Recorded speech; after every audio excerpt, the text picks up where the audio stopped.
passage to the slaughter. The air was colder than before, the night wrapped in a thick silence that felt wrong. Johnny had barely slept the night before, his mind tangled with thoughts he couldn't untangle, images he couldn't erase. Evan's body, limp and twitching. Fredbear's eyes changing. Afton's laughter. The way he had stepped into that suit like he was putting on a new skin. None of it made sense. But Johnny knew deep down, in the part of himself that understood things before his brain could process them, something terrible was happening at Freddy's. And it wasn't over. That's why he was back. He crept through the empty lot behind the diner, moving slowly, carefully, avoiding the flickering glow of the street lights. The police tape still fluttered along the door, but the cops hadn't come back. The world had already moved on. But Johnny hadn't. And neither had Afton. Something told him the man would be here again. That this whatever it was wasn't finished yet. Then he heard it. A sound. Not laughter this time. Not the mechanical hum of a machine waking up. A sob. His body tensed as he pressed himself against the brick wall, creeping closer to the alley beside the diner. The dim glow of a street lamp flickered, barely lighting the pavement, just enough for Johnny to see.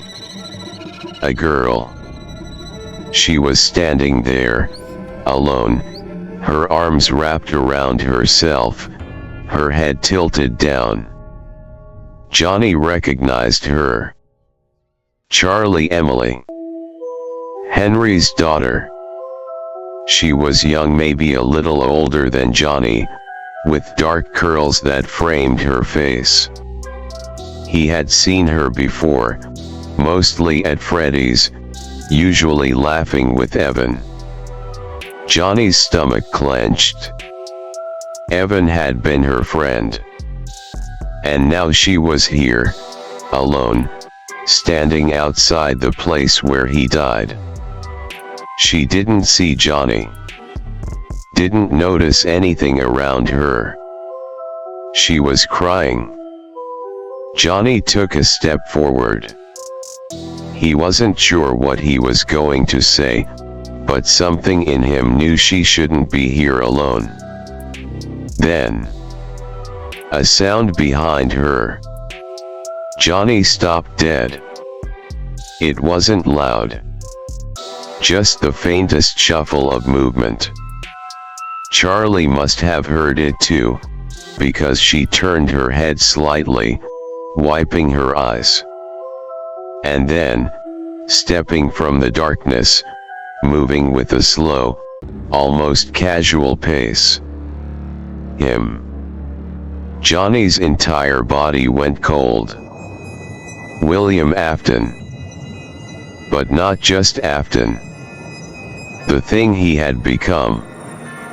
He was still wearing the spring Bonnie suit. Johnny's pulse pounded in his skull.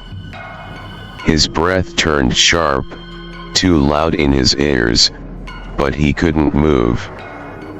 Couldn't do anything. Afton's spring Bonnie took another step forward. Charlie sniffled, turning her head a little more. She didn't even have time to scream. Johnny watched, frozen in horror, as Afton's hand covered in thick, faded yellow fabric, his fingers pressing too tightly against the gloves, stretching them, reached forward and grabbed her. She barely struggled. Barely got the chance to. One quick motion, his other arm wrapped around her waist, lifting her off the ground. Johnny wanted to move.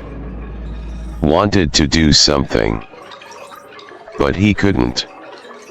Charlie let out a strangled gasp, her legs kicking weakly, but Afton didn't stop.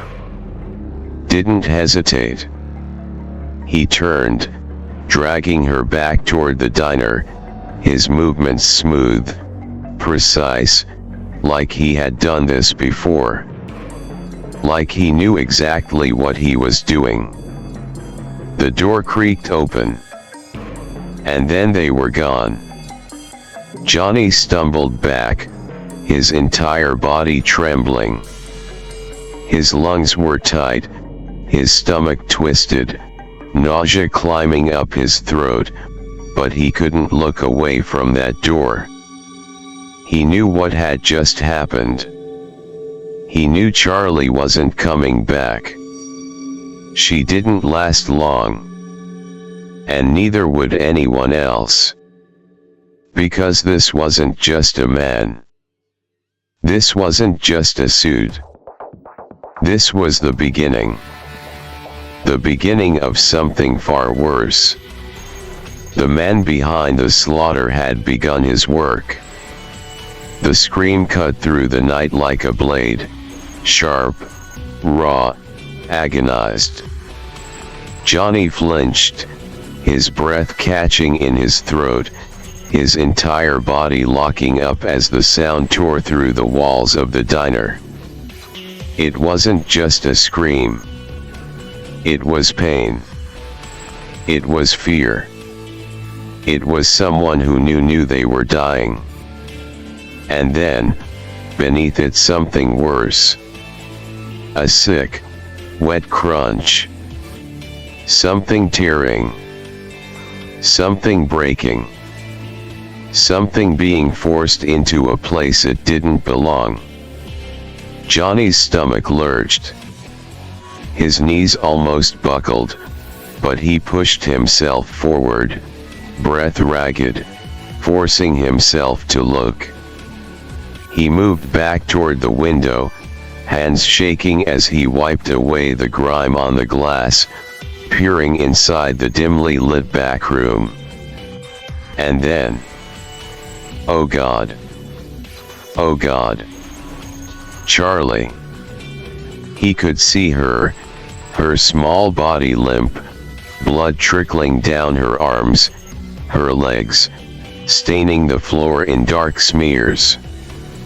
Her head lolled to the side, mouth slightly parted, eyes half open, but there was no life in them anymore. And Afton, still in that damn suit, still wearing that horrible grin, his movements precise, methodical, like he wasn't even looking at a person, just another piece of his work. And what he was doing. Johnny's breath hitched violently, nausea rolling through him in waves. The animatronic. It was unlike anything Johnny had ever seen before. It wasn't one of the main cast. It wasn't Freddy, or Bonnie, or even the old golden suits. It was something else entirely. It was thin, unnaturally long, its limbs dangling like a puppet on strings, its face white, smooth, expressionless except for the painted, hollowed-out eyes and two red streaks down its cheeks, like it had been crying. A prototype. A failed project. Something not meant for the public yet. And Afton was shoving Charlie's body inside it. Johnny gagged, slapping a hand over his mouth to keep from making a sound, his vision spinning as he watched. Afton didn't hesitate. He forced Charlie's limbs inward, stuffing them into the hollow casing of the machine, her broken fingers slipping between the gaps in the metal, her blood smearing against the wires. The sounds. The awful, wet press of flesh against machinery, the grinding of gears shifting into place, the snap of a bone that refused to fit the way he wanted it to. Charlie's body, what was left of it, disappeared into the animatronic's frame, swallowed by the cold, unfeeling metal. And Afton. He laughed. Not loud. Not manic. Just a low, pleased chuckle, his shoulders shaking, his hands pressing against the casing of the machine like an artist admiring his latest masterpiece. Johnny ran. He couldn't stay. Couldn't watch anymore. His feet barely touched the ground as he bolted, heart slamming against his ribs, breath coming in short, choked gasps. His vision blurred, his chest burned, but he didn't stop. Didn't look back.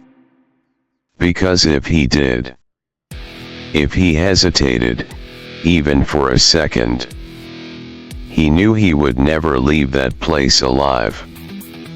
Johnny's breath was ragged, his legs burning as he tore through the empty streets of Lancaster, heart pounding like a hammer inside his chest.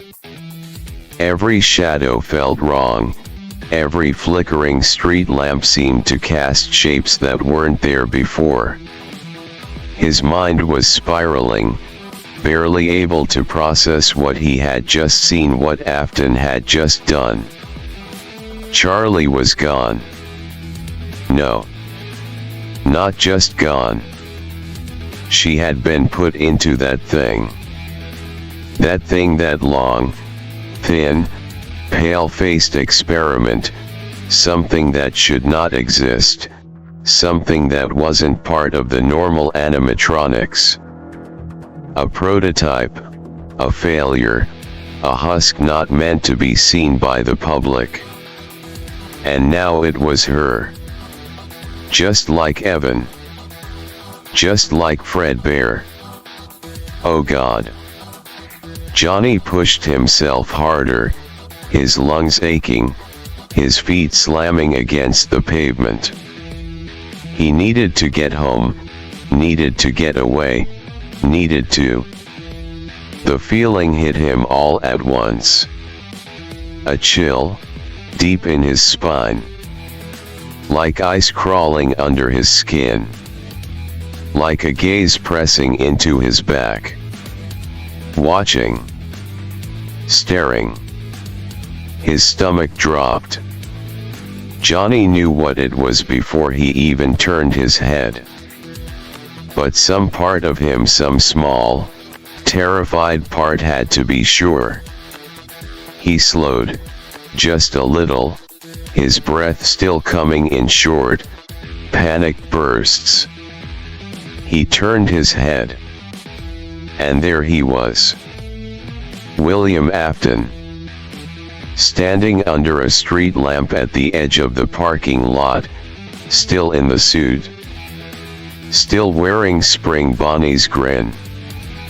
But this time, the smile was real. Not the animatronics. His. Johnny's whole body locked up, every muscle screaming at him to run, to move, to do something. But he couldn't. Because Afton wasn't just looking at him. He was grinning at him. Like a man who had just caught someone peeking behind the curtain. Like a hunter who had just found his prey. Johnny's breath stuttered, his fingers trembling at his sides. Afton tilted his head, slow, deliberate, the dim glow of the street lamp casting long, jagged shadows across his face. The message was clear. I saw you. Johnny ran. And this time, he knew he wouldn't stop running for a long, long time. Johnny ran. His legs burned, His chest ached, but he didn't stop, didn't slow down, didn't even think.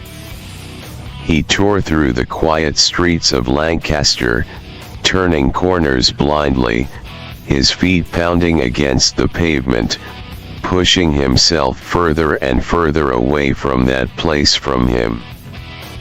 But he didn't know where he was going. Somewhere along the way, the familiar streets had blurred into something unrecognizable. The buildings around him looked different, the flickering neon lights of small corner shops, the dark, empty alleyways, the rows of houses that weren't his. He had lost himself in the city, his body moving on instinct, pure panic driving him forward. His breath came in ragged gasps, his mind spinning, his stomach twisting with the horror of what he had just seen. Charlie, stuffed into that thing, Afton watching him, knowing he had been there. And yet, Afton wasn't following. The streets behind him were empty. No heavy footsteps. No laughter echoing in the night. No shadows stretching out beneath the street lamps. Afton had let him go. Johnny slowed, his body shaking, his knees nearly buckling as he stumbled against the side of a brick wall, sucking in sharp, shallow breaths. Why? Why hadn't Afton chased him? The answer came too quickly. Too easily. He didn't need to. Johnny had been at the pizzeria enough times. He wasn't a stranger. Afton had seen him there before, had noticed him watching. And Afton had seen his mother too. Johnny's stomach plummeted. The mother. His mother. Afton smiled. Not at him. At the thought of her. Johnny shoved himself off the wall, his pulse slamming in his ears. No. He turned. He ran. But in a different part of Lancaster, under the dim glow of a single flickering street light, Afton wasn't at the pizzeria anymore. He had taken a different path. A different target. The woman who worked late shifts. The woman who always had tired eyes but still managed to smile when her boy came home. The woman who lived alone. The mother. Johnny didn't know. Not yet. Not until it was too late. Johnny stumbled through the front door, his body exhausted, his legs weak from running all night. The sun was already rising, casting long shadows through the windows, stretching across the floor like reaching hands. He should have felt relieved to be home. He should have felt safe. But the second he stepped inside, he knew. Something was wrong. The air was thick. Heavy. The silence wasn't the kind that came with an empty house. It was something else, something suffocating. And then, his eyes landed on the blood. A deep, dark pool spreading across the linoleum.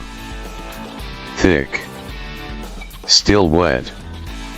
Seeping into the cracks of the tile, staining everything red.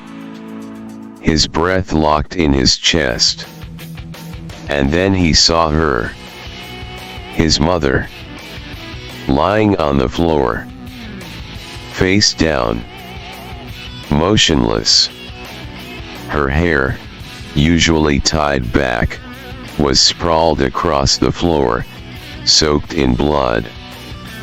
One of her arms was twisted at an unnatural angle. Her breathing. No. There was no breathing. She was dead. Dead. Dead. Dead. Johnny's mind didn't scream. His body didn't shake. He didn't cry, didn't drop to his knees, didn't do any of the things a normal kid should have done. He just stood there, watching, staring at the mess of her spilled purse, its contents scattered, streaked with red. The wallet, the crumpled receipts, the set of house keys, and next to it, a box of .44 Magnum rounds, and a gun. His mother's gun. Johnny's hands moved before his brain could register it. He bent down, fingers curling around the cold steel of the revolver, lifting it into his grasp. It was heavy, powerful, real. His fingers curled around the grip, his thumb brushing over the cylinder. The bullets were already loaded. Ready. Perfect. Something inside him broke. Not with a scream. Not with a sob. Not with the kind of raw, devastated pain that should have consumed him. No. It was something else. Something darker. A slow, creeping emptiness that swallowed every feeling he had left. The fear? Gone. The grief? Gone. The innocence? Gone. All of it was stripped away in an instant, burned out of him, leaving behind something cold. Something hollow. Something dangerous. His grip on the gun tightened. Afton. That man.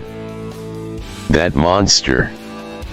That thing that had taken Evan, that had taken Charlie, that had taken his mother. The man behind the slaughter. Johnny exhaled slowly, his hands steady. No more running. No more fear. Afton had taken everything from him. Now Johnny was going to take everything from Afton. And he was going to start by putting a bullet in his goddamn skull. Johnny's breath hitched, the cold steel of the revolver pressing into his palm as he stood frozen in place. And then, a voice. A whisper. From nowhere. From everywhere. It's me. Johnny's pulse stopped. His grip on the gun tightened. His heart pounded like a drum, but his body didn't move. His head jerked up, eyes darting across the room. The house was empty. But the voice was here. It's me. It came again, louder this time, surrounding him, wrapping around his chest like unseen hands pressing down, forcing him to listen. His breath came in short, panic gasps. Then, another voice. Soft. Feminine. Johnny, you must stop him. William is a monster. Johnny knew that voice. Charlie. His stomach twisted, nausea creeping up his throat. Save Michael. Johnny flinched. He will be the next victim. The word slammed into him like a punch to the ribs. He squeezed his eyes shut, his hands trembling as he clutched the gun tighter, feeling the weight, the reality of it, the only real thing in this moment. "Please, save my brother." The voice cracked, full of desperation. "My father is going to trick him tonight." Johnny's breath came in sharp, ragged bursts. Michael Afton. The older brother. The one who had shoved Evan into Fredbear's mouth. The one who had laughed at him. The one who was next. Johnny knew what Afton was now. A killer. A monster. A thing that needed to be stopped. His hands stopped shaking. His mind was clear. He knew what he had to do. Johnny turned on his heel, his mother's revolver firm in his grip. Tonight, Afton was going to make his next move. But Johnny would be waiting for him. And this time, Afton wouldn't be laughing. Johnny moved through the ruined pizzeria like a shadow.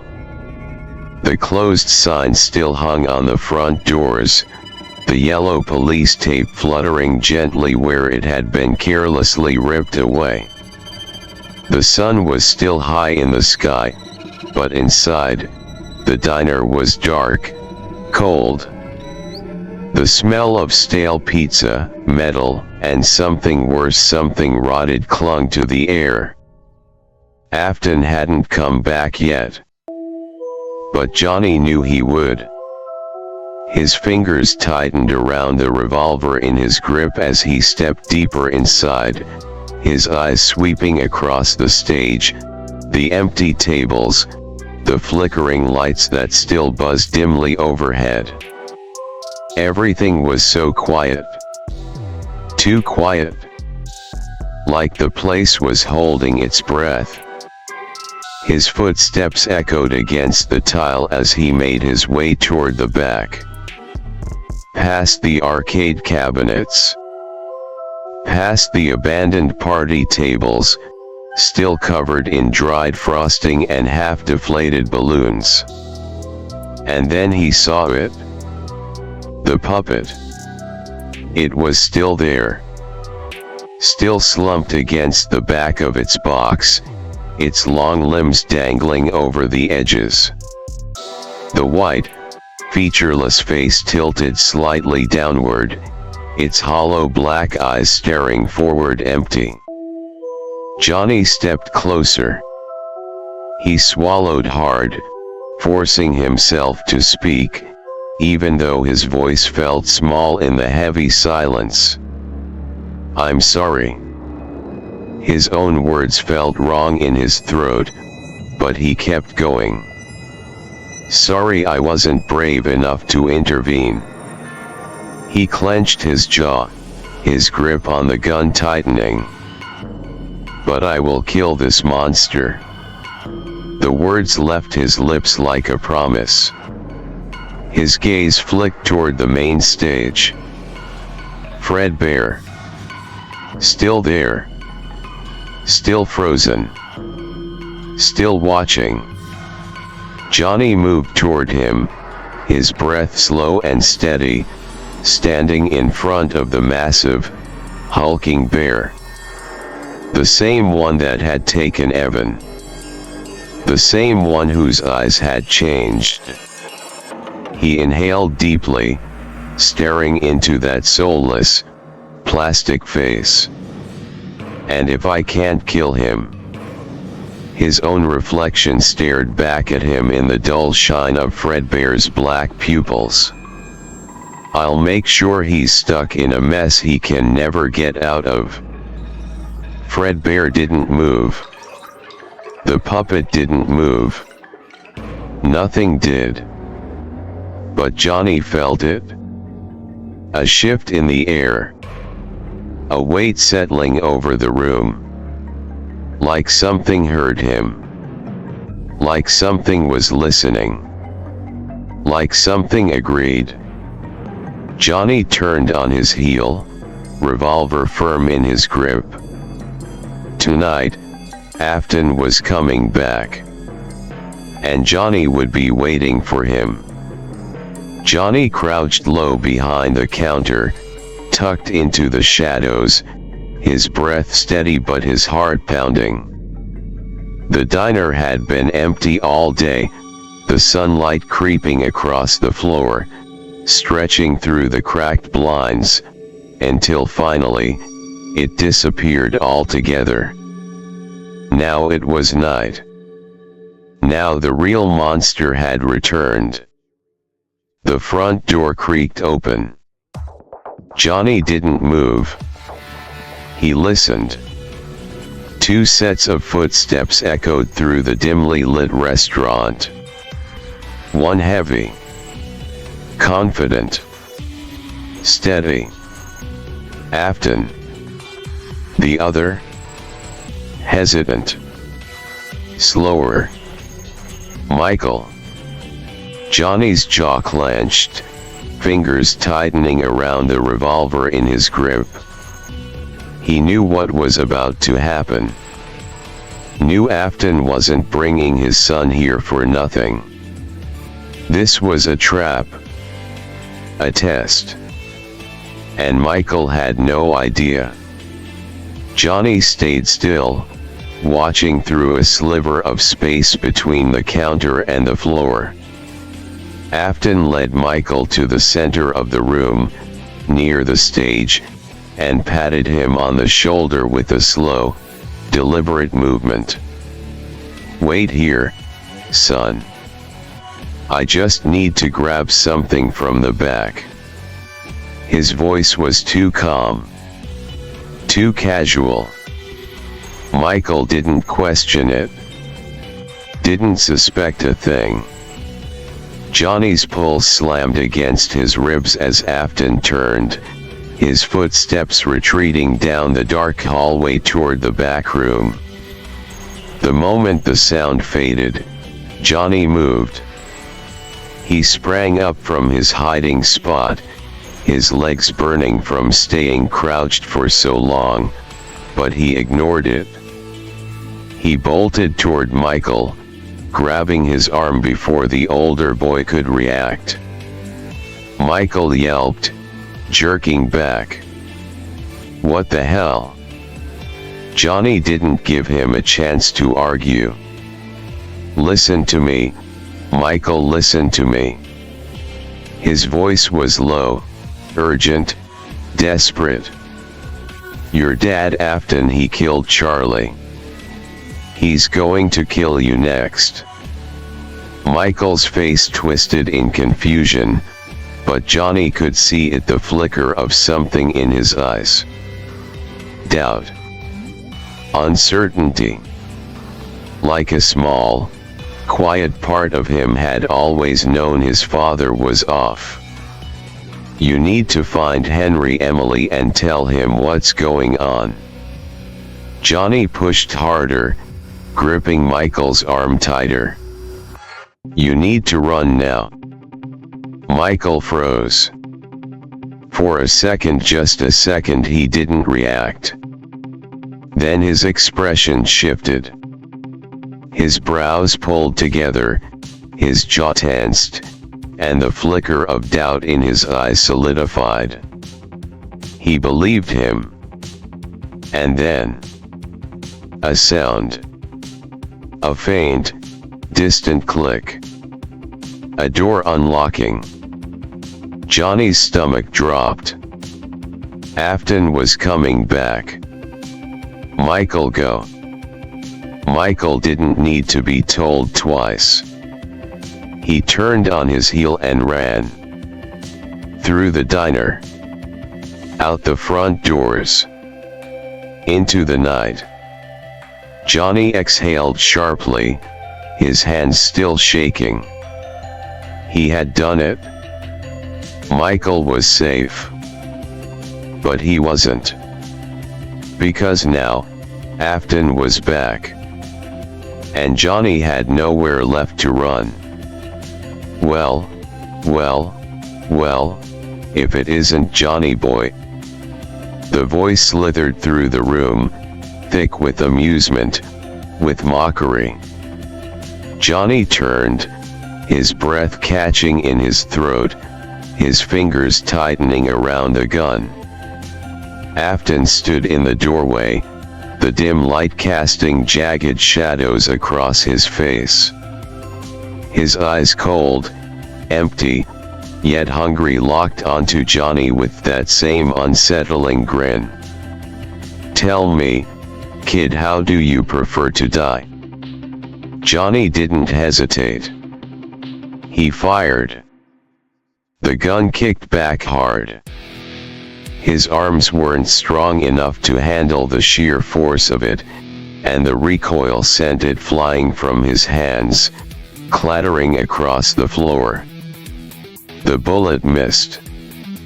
Afton moved too fast. Too smooth. Like he had expected it. Before Johnny could react, Afton was on him. A fist crashed into Johnny's jaw, sending him sprawling to the floor.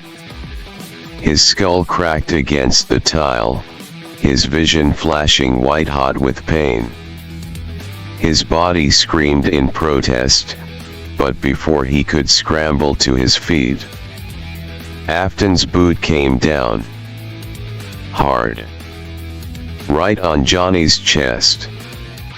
The sound was sickening.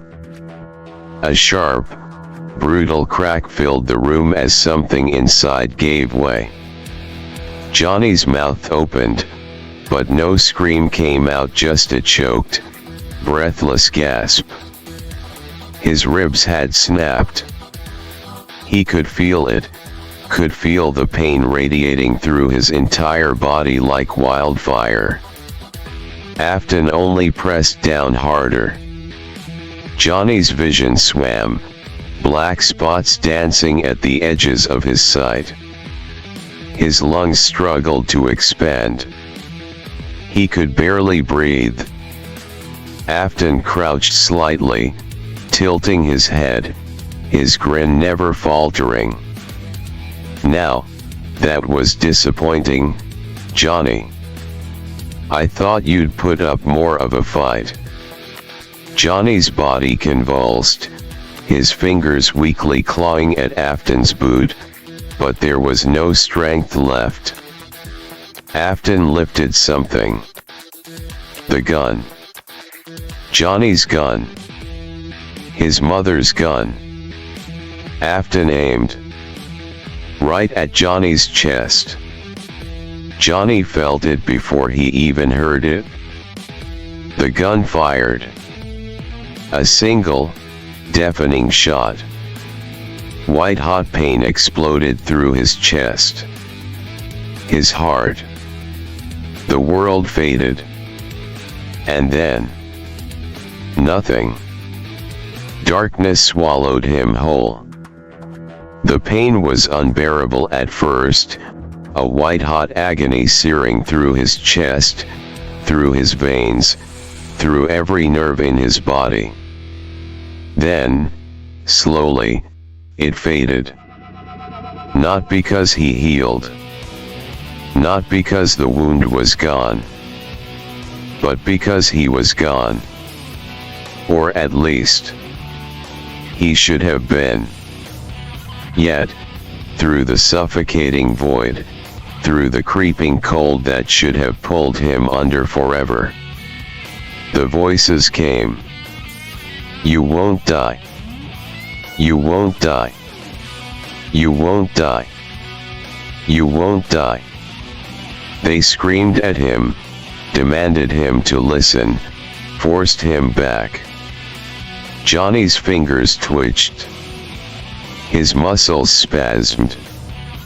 His eyes burned. His heart. It wasn't beating. It was bleeding. But still, the voices rang in his skull, drilling into the core of his being, wrapping around his very soul like invisible hands wrenching him back into his own body. You won't die. His fingers curled against the cold tile floor. His chest shouldn't be moving. His body shouldn't be working. He should be dead. He wasn't. Something refused to let him go. Johnny gasped a sharp, ragged sound, more of a choke than a breath. His limbs twitched, his hands scrambling to find something, anything to hold onto. His vision blurred, the world swimming as he forced himself up, slowly, weakly, using the counter beside him to gain his balance. His head throbbed. His body screamed. His chest was wet, he could feel the blood, his own blood, still seeping from the wound. But he was standing. His knees shook. His breath came in uneven, choked gasps. But he would not die. Johnny's fingers dug into the counter, his entire body trembling. The orphan will not die. The words pulsed in his skull, over and over, not just from the voices, but from him. He would not die. He refused. His lips curled back in something between a gasp and a snarl, pain and fury mixing into something dark, something relentless. He had survived. And now, Afton, I don't know what is happening, but you're going to pay. His voice was raw, hoarse, barely above a whisper. But it was there. It was real. He stumbled forward, his steps weak, his body still on the verge of collapse, but he moved. Out of the back room. Through the empty, blood-stained diner. Past the lifeless, staring animatronics. And then, he stepped outside. The air was cold. The night was quiet. Johnny shivered, his body wrecked, his chest still bleeding, but he didn't stop. He couldn't stop. He had somewhere to go. I need to find Henry. His breath shuddered. I need to find Michael. And then, slowly, step by step, the boy who should have died walked into the night.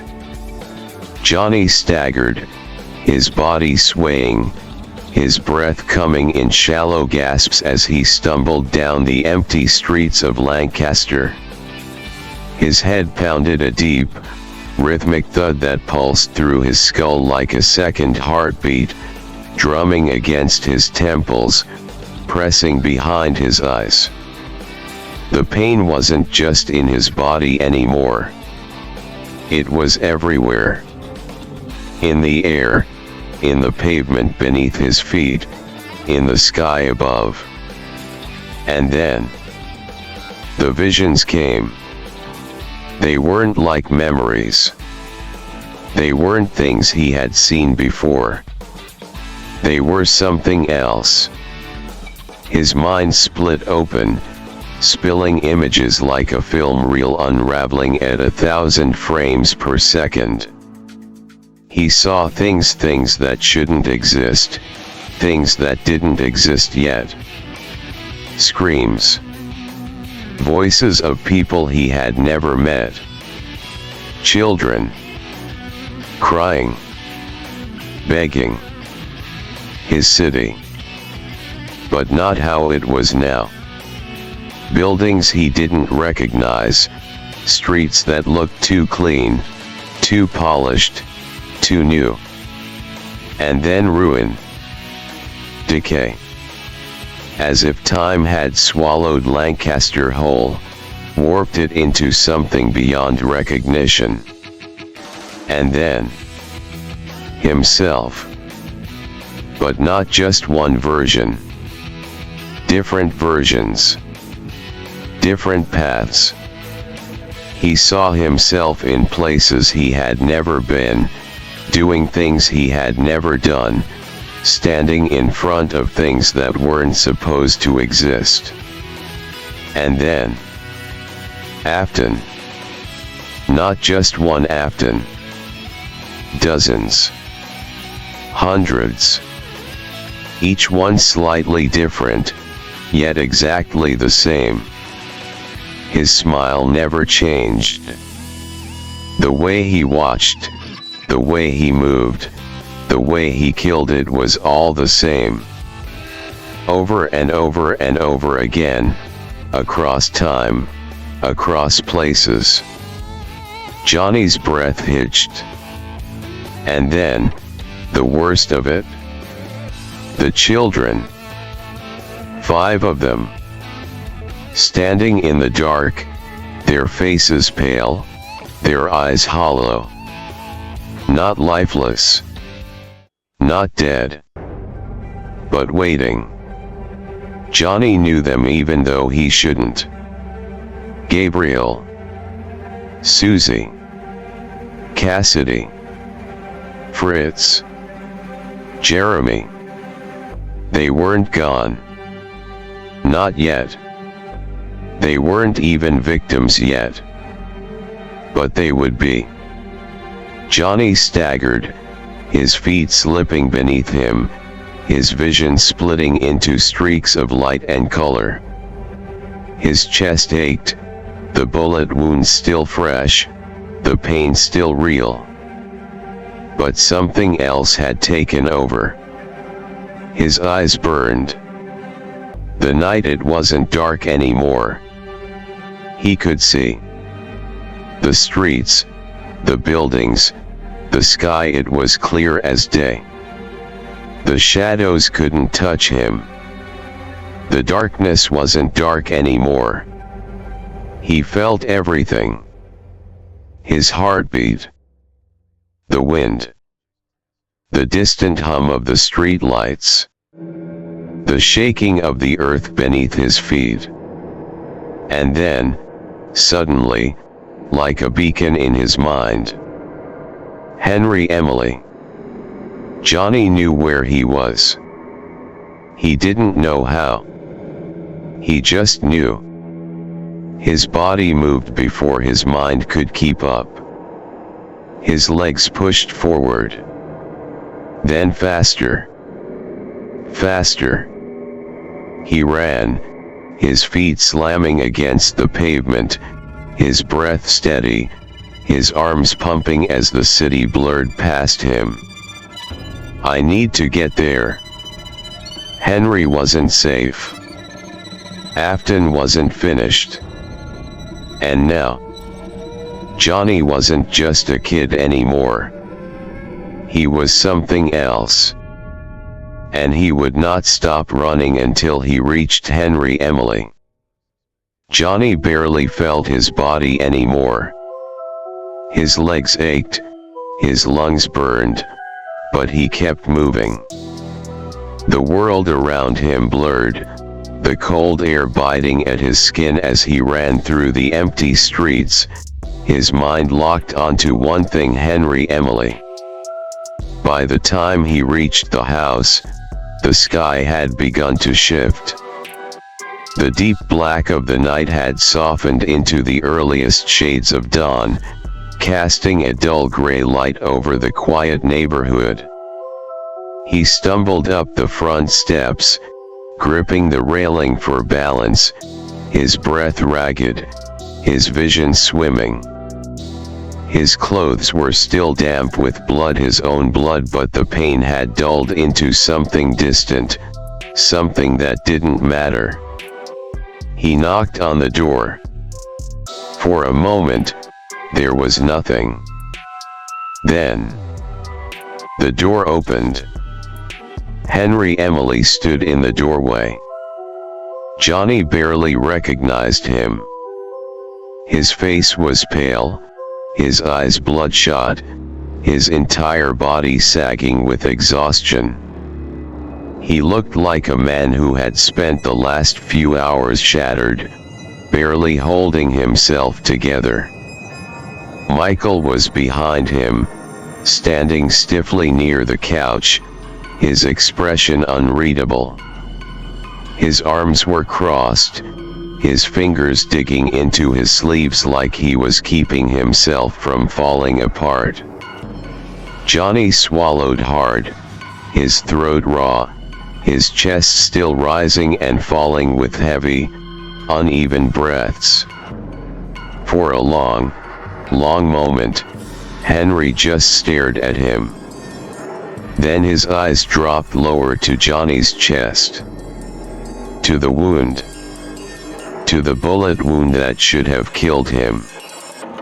Henry's breath caught.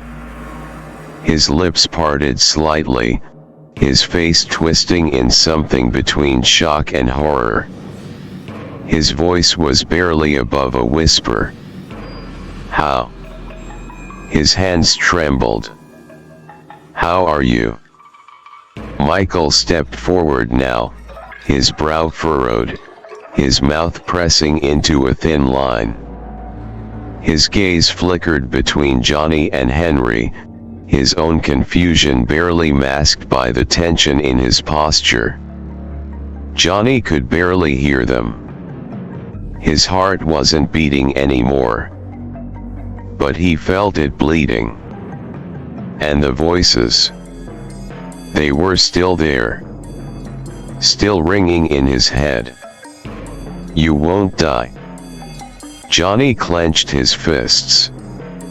"How are you not dead?" The words hit him like a hammer, sharp and desperate, demanding an answer. Johnny exhaled slowly. And then, for the first time since he had crawled back from the brink, he spoke. "Because I don't think I can die anymore." The room was silent. The only sound was Johnny's ragged breathing, the slight creak of the wooden floor beneath his feet as he shifted, still trying to ground himself in this reality, in this moment. He felt off, like his body wasn't fully his anymore, like he was something else. Henry and Michael sat across from him, staring, listening. Neither of them had spoken since Johnny had begun explaining. Since he had told them what happened after Michael ran. Johnny leaned forward, his fingers pressing against his temple, trying to force the words out, trying to make sense of something that should not be possible. "Evangelist. Charlie, they might be dead, but they can't move on." Michael's hands curled into fists. Henry's breath caught in his throat, his face paling at the mention of his daughter's name. Johnny swallowed hard and continued. "Something, just something, whether it's their own choice or how they died." He shook his head. "Something is keeping them here. It's giving the dead a second chance." He met Henry's eyes. "I think Afton knows about it." Michael stiffened. Henry's mouth pressed into a thin line, his hands gripping his knees. Johnny exhaled sharply, his voice lowering, thick with certainty. "I think Afton wants control of it." Michael inhaled sharply through his nose, his arms tightening around himself. Henry looked wrecked. His fingers dug into his pants, his knuckles white, his entire body tense, like he was holding himself back from breaking apart completely. But Johnny, he felt cold. Not with fear. Not anymore. With anger. With purpose. He knew what he saw. He knew what was happening. Afton had discovered something beyond death, something that should not be touched. But that monster? That thing in a human skin? He wanted control. Johnny clenched his fists. He wasn't going to let him have it. Henry exhaled sharply, his hands shaking as he ran them over his face. He looked like he was trying to process everything, trying to make sense of it, but Johnny knew he already knew it was true. Charlie was dead. But he had seen her. He had heard her. Henry clenched his jaw, his breath uneven. His entire body was tight, rigid, like he was holding in something deep. Michael shifted beside him, his own expression unreadable. But Johnny could see it, the flicker of something behind his eyes. Fear. Guilt. Maybe both. Johnny sat forward, pressing his palms against his knees, trying to keep his own breathing steady. His chest ached, the wound still bleeding slowly, but he barely felt it anymore. It was just another reminder. A reminder that he should be dead. But he wasn't. And neither were Evan. Neither was Charlie. Afton wants control of it, Johnny repeated, his voice harder now, more certain. I don't know how, I don't know what he's planning, but whatever's happening to the dead, he's figured it out. And he's not scared of it. Michael scoffed bitterly, rubbing his arms. Of course, he's not. He's a goddamn lunatic. Johnny shook his head. No, he's worse than that. He looked between the two of them, his jaw tightening. Afton doesn't just kill because he likes it. He kills because he's trying to prove something. To understand something. I think he's been testing it, seeing what makes people come back. And now, after Evan, after Charlie. His eyes darkened. He knows it's real. The room was suffocatingly silent. Henry rubbed a hand down his face again, his fingers gripping at his jaw like he was trying to find the right words. Then, his voice came out rough. So what do we do? Johnny blinked. He hadn't expected Henry to ask him. Michael scoffed again, shaking his head. What can we do? Afton gets away with everything. Nobody even suspects him. And the cops? They don't give a damn. Then we stop him ourselves, Johnny said without hesitation. Michael snapped his gaze toward him. Oh yeah? And how the hell do we do that? Johnny stood up. His legs were weak. His body was still wrecked. His blood was still dripping. But he was alive.